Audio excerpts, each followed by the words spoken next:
વડોદરામાં શિસ્તને વરેલી પાર્ટીએ ગુંડાને એક પદ આપ્યું।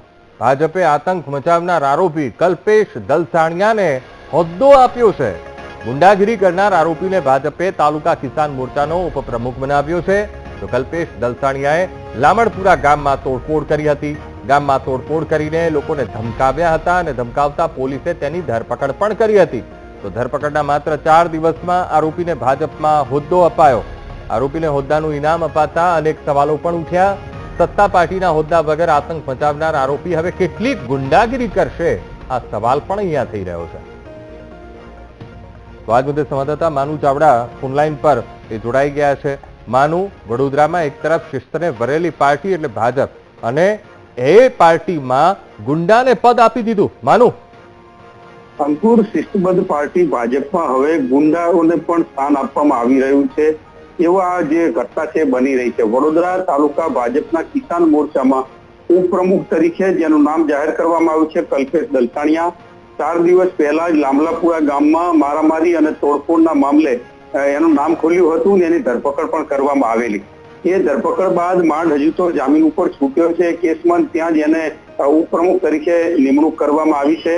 આજે આ ભાજપ દ્વારા, જિલ્લા ભાજપ દ્વારા નિમણૂક કરવામાં આવતા રાજકીય ચર્ચા તેજ બની છે અને ગુનેગારો કે ગુંડા તત્વો છે એમને ભાજપમાં ભેળવવામાં આવતા હોય એવી આ ઘટના બની છે। હાલ તો આ સમગ્ર મામલે ભાજપમાંથી કોઈ નિવેદન નથી આવ્યું, પરંતુ આ રીતે ગુનેગારને કે જેને ગામ લોકોને હેરાન પરેશાન કર્યા છે એને જ કિસાન મોરચાના ઉપપ્રમુખ બનાવતા અત્યારે ચર્ચાઓ તેજ બની છે। જી અંકુર। બિલકુલ માનુ, સમગ્ર માહિતી સાથે જોડાવા બદલ આપનો આભાર।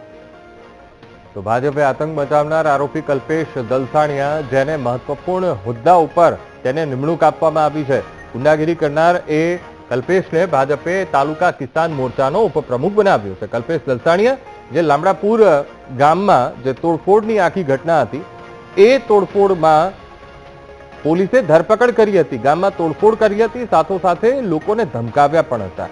ધરપકડના માત્ર 4 દિવસ અને આરોપીને તેનો બદલો મળ્યો।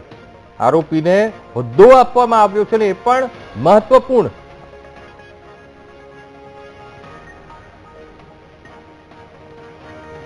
તો નિશાંત રાવલ, ગુજરાત કોંગ્રેસ પ્રવક્તા, આપણી સાથે ફોનલાઈન પર જોડાઈ ગયા છે। હવે નિશાંતભાઈ, એક તરફ તો ભાજપ એવું કહેતું હોય છે કે ભાઈ અમારી પાર્ટી એ શિસ્તને વરેલી છે, હવે એ જ પાર્ટીમાં અત્યારે ગુંડાઓને સ્થાન, અને એ પણ વડોદરા સંસ્કારી નગરીમાં। કઈ શિસ્તની વાત કરે છે? આ ભારતીય જનતા પાર્ટીમાં કોઈ શિસ્ત નામની વાત રહી નથી। ભારતીય જનતા પાર્ટીમાં જે રીતે આ કલ્પેશભાઈને હોદ્દો આપી દીધો મહત્વપૂર્ણ, એ પણ ખેડૂતોની મેટરને લાગતો વળગતો હોદ્દો, જ્યારે આખા ગુજરાતના ખેડૂતો અત્યારે રસ્તા પર હોય, રડી રહ્યા હોય, એમની આંખમાંથી આંસુ હોય, એવી રીતે વડોદરા જિલ્લાના પણ ખેડૂતો રડી રહ્યા છે, એમની પણ આંખોમાં આંસુ છે, અને એવા સમયે આવી ગુંડા પ્રવૃત્તિ કરવા વાળા વ્યક્તિઓને ભારતીય જનતા પાર્ટી હોદ્દો આપે એ કોઈ નવાઈની વાત નથી। અંકુરભાઈ, આની પહેલા પણ ભૂતકાળમાં રેપના કેસ સાથે સંકળાયેલા વ્યક્તિ જે કાયદેસર બેલ ઉપર છૂટીને આવે છે અને એનું ભારતીય જનતા પાર્ટીના ધારાસભ્યના કાર્યક્રમમાં જાહેર સ્ટેજના મંચ ઉપર સન્માન થતું હોય તો આ ભારતીય જનતા પાર્ટી પાસે કોઈ આશા વ્યક્ત ના થાય। આજે ગુજરાતમાં, વડોદરા શહેરમાં કોઈ પણ ગાંજાની પ્રવૃત્તિ, ડ્રગ્સની પ્રવૃત્તિ, દારૂની પ્રવૃત્તિ, ગુંડાગર્દીની પ્રવૃત્તિ, તોડફોડની પ્રવૃત્તિ, રેપની પ્રવૃત્તિ, તમે હંમેશા જોજો 90% વ્યક્તિઓ ભારતીય જનતા પાર્ટીના હોદ્દેદારો અથવા એમના નેતાઓ સાથે સંકળાયેલા પકડાશે। પછી એ રાયોટિંગ કરવાની વાત પણ આવતી હોય ત્યારે પણ ભારતીય જનતા પાર્ટીના ખેસ ધારકો તમને જોવા મળશે। આ સત્તાના નશામાં તાનાશાહી ભારતીય જનતા પાર્ટી જે છે એ મધર ઓફ ફાસિઝમ બની ગઈ છે। માત્ર ને માત્ર જનતાના રૂપિયે તાદરગંડા કરે છે। હરેક જગ્યા ઉપર ભ્રષ્ટાચાર અને આવા ગુંડા તત્વોને તમે બહોળો, તમે જે એમને ઇન્સ્પિરેશન આપી રહ્યા છો, આ ક્યારે પણ સાચી ના લેવાય। બિલકુલ બિલકુલ નિશાંતભાઈ, આપ અમારી સાથે જોડાયા, વાતચીત કરી એ બદલ આપનો ખૂબ ખૂબ આભાર।